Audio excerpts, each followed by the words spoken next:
igikurikira reka mpagurutse mwarimu wanje ntararindiriye mwarimu Mari aze afute izi nyandiko zahebwe uca ngaha kwisunze nyene inyandiko tafadhali ya mwalimu.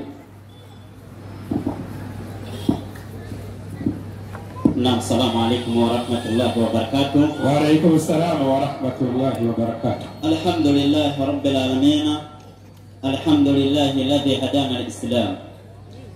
Reka dushimire Allah subhanahu wa ta'ala we yatugize abayisilamu kuko kutaho umuyisilamu ari ngorane ni uruhombo rukomakomeye cyane rwose.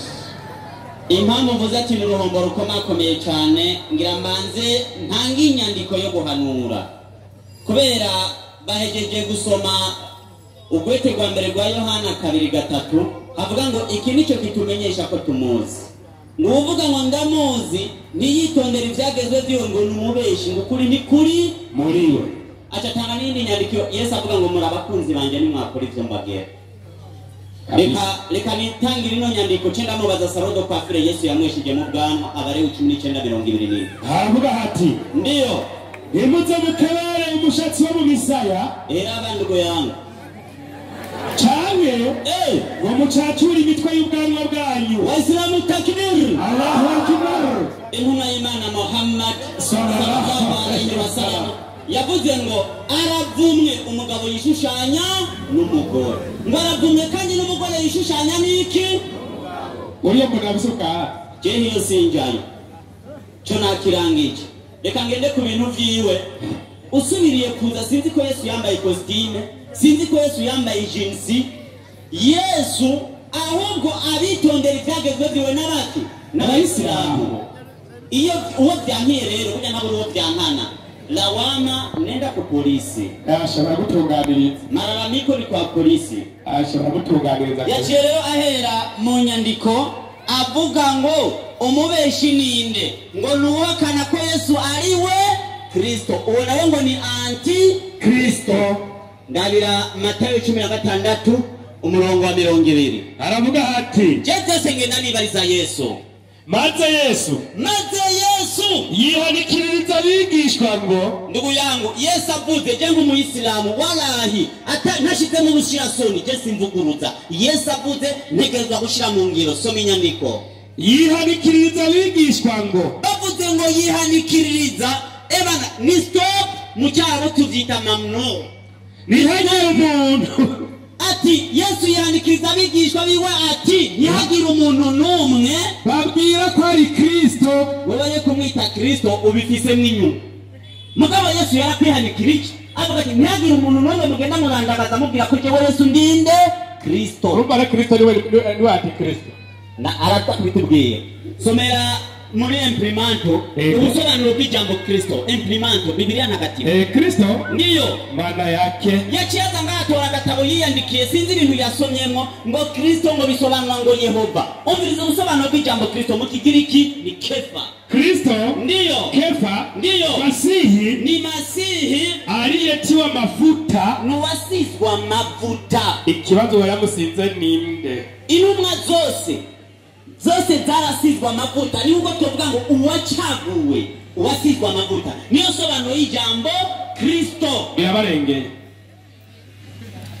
Acarabandanya ibyo yavuze byose nabyanditse ibi byose nabyanditse kabisa kandi ni nyishu wayumvise era abayaciye agenda muri Qur'an 57 uhere umurongo wa 3 aya ya 3 wumvirize 57 mu gitabo cyeranda cha Qur'ani ndiyo 57 havuga ati kweli audubila na shetani rajim kabisa niwe tangurira nawe herezo ni nawe horaho Allah wahabona nahiherereye kandi niwe muremyi w'ikintu cyose niwe y'amajuru n'isi mu minsi 6 hanyuma byagira ku ngaji yiwe igerezaho none gahemwe ko Allah ari warahabona akaba nahiherereye akaba ariwe yaremye amajuru n'isi vyose ahamumva ikibazo kiri yakubajije ngo none gucumenya gutahari ahari wamwe ibi ni ushaka kumenya byaragucanze ndagenda kwereka ahari abaroma 20 somera abaroma 20 ndakwereka ukuntu tubona Allah ndagezeyo ndiyo 20 kandi tubishiza muri Bibiliya gukoranira ndakwishuza Bibiliya kubita iyo kubitaboneka byayo wende guyango ibitaboneka by'Imana imana nibyo bushobozi bwayo kuko imana tuyimenyera mu bushobozi bwayo budashira n'ubumana bwayo bibonwa neza uhereye mu kuremwa kw'isi. Oya wewe uravye iki kirere uravye amajuru atankingi we ntubona ubushobozi bw'imana aho nta muntu uba wabo bimenyekanishwa n'ibyo yaremye. wowe kubona amazi asuzuguritse ntajya wavuyemo uno musi ukabura umugabo uhagarara imbere y'abantu we nta mana wabonye kugira ngo niyo ntibagire icyo bireguza. aho ibyo byose imana yabikoze kugira ngo ntimuze mugire icyo mwireguza embereye kuko niyo bamenye imana ntibayubahe nk'imana. walaho abayisilamu iyo tubonye iby'imana yaremye tukabona ibi byose ca tubona imana bikadutera kuyubaha embereye. bamenye imana ntibayemere nk'imana. mwebwe rero mwaramenye imana hama ntimwayemera nk'imana ntibayubahe nk'imana. ntimwigeze muyubaha nk'imana ntibayishime no kuyishima ntimuyishime ariko bacitse abiyumvira iby'ubusa. ivyo vyiyumviro vyawe rero ni ivy'ubusa embereya. imitima yawe y'imburabwenge icura umwiza bise abanyabwenge bacika ibipfu.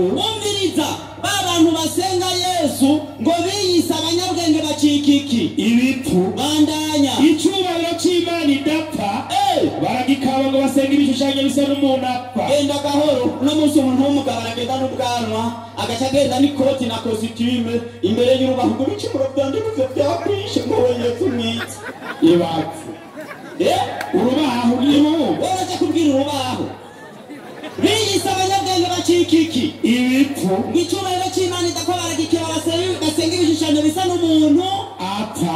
oya ni bande baheruka kuvyina mu kwa kane ngo yesu yapfuye ngo icyo nicyo catumye imana ibaheba. ibyo byose rero bya bintu mukora byatumye mucika ibipfu nibyo cyatumye imana ibagira gute ibaheba. ndiyo ngo bakore ibiterasoni. ndiyo ngo bishake iby'imibiri yabo.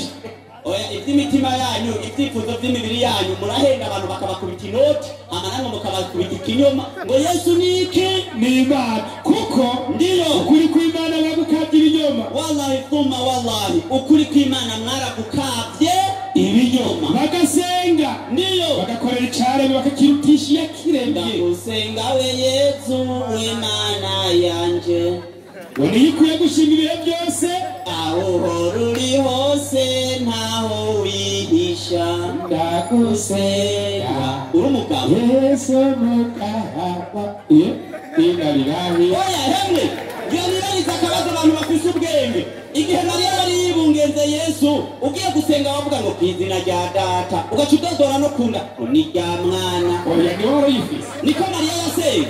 oya n'ukuri igihe yari amufise mu mugongo wagira ngo ku izina rya data ni rya mwana niko yabwiye kwari uko kwiye.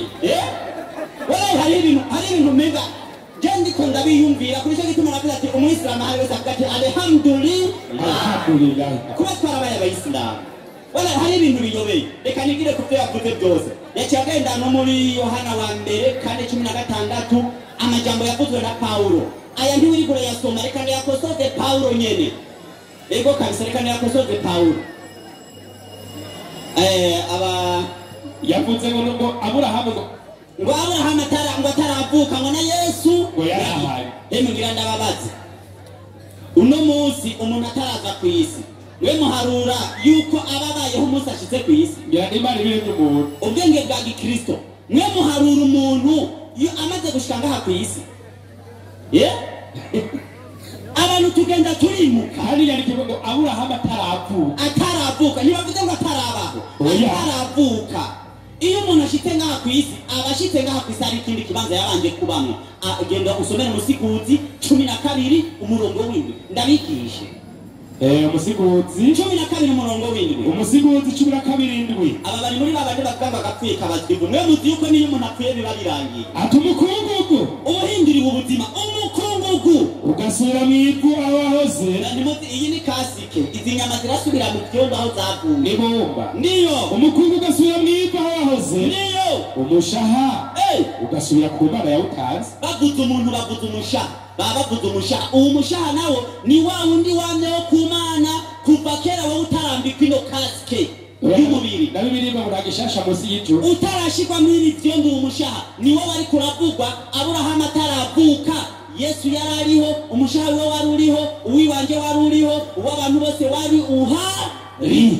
nacatarako kabura hamunari reka ndabigisha akantu k'ubwenge mwese muri ngaha bafite ubwenge baraza gutahura iyo umuvyeyi afise inda igikwiza amezi ane uwo ari we wese aca yumva ngo inda iratanguye gukina imana ibirungitse umushaha akaguru gaca gatangura gutera akaboko kakabuja umuvyeyi agaca avuga ngo bana ngo inda iratanguye gukina ari imana ibirungitse wa mushaha niwe muntu wari uhari Aburahamu ataravuka naye handa bari y'urunyama nenda mkasome tatizo sio sisi tatizo ni nyinyi yaciye agenda muri byinshi yaciye agenda muri Qur'ani 17:85 usomere toro musafu munini uwo musafu uyisoma maelezo 17:85 abayisilamu bazi cyane byamwene kugira ngo bage byamwene 17:85 ndiza bene ibyo ndiyo ndaza tubaza kweli wanakuuliza ajui wakina nani wanani wanamuuliza wanakuuliza habari za roho ni bande bariko barabaza ibijanye na mwene sema babwire roho ni katika mambo ya Mola wangu mlezi ndiyo nanyi ndiyo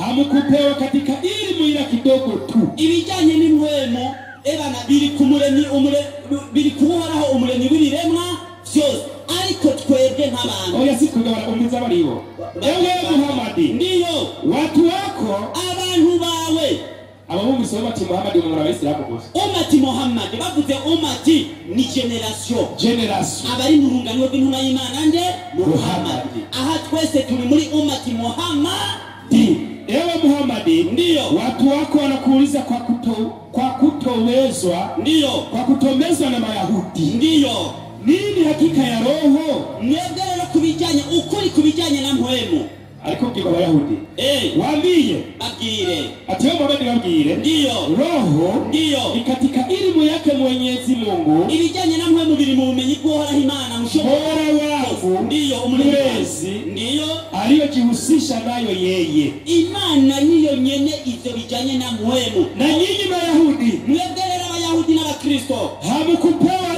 elimu na bijanye na mpwemu ila chache tu ukilinganisha na elimu ya Mwenyezi Mungu mtukufu na bijanye na mpwemu mwahawe kiretse gatoya gusa kubijanye n'ivy'Imana yisigarije mu bumenyi bujanye na mpwemu ivyo byabwirwa Abayahudi ariko birakwigwa Abayahudi ntariko arabwirwa Abayisilamu yaciye abandanya acagenda muri Qur'ani 19:35 ucubandanye ni 36 Qur'ani 19 mu kigabane cyitiriwe Mariya na wa Yesu yasomye Qur'ani tukufu yasomye Qur'ani tukufu mu kigabane cya Mariya soma Qur'ani tukufu abo n'akagabane bamuhaye muka bagihaye Matayo na Paulo ama ngo muzi Yesu bamuzi yahe ko amateka mutwe gusa soma hiyo 19:35 wewe ukunda umuntu n'uyandikira mu gitabo sura turi Mariyamu ndiyo 35 huyo ndiye Isa bin Mariyamu nguyu niwe Yesu mwene Mariya ndiyo kauli ya haki ati niyo nkuru y'ukuri ambayo wanaifanyia shaka acavuga ngo nitwebwe ngo tugira amakenga kuri Yesu ngo tutazi bijanye na Yesu ikatubandagira nakyo ni bande bayifise kwa makenga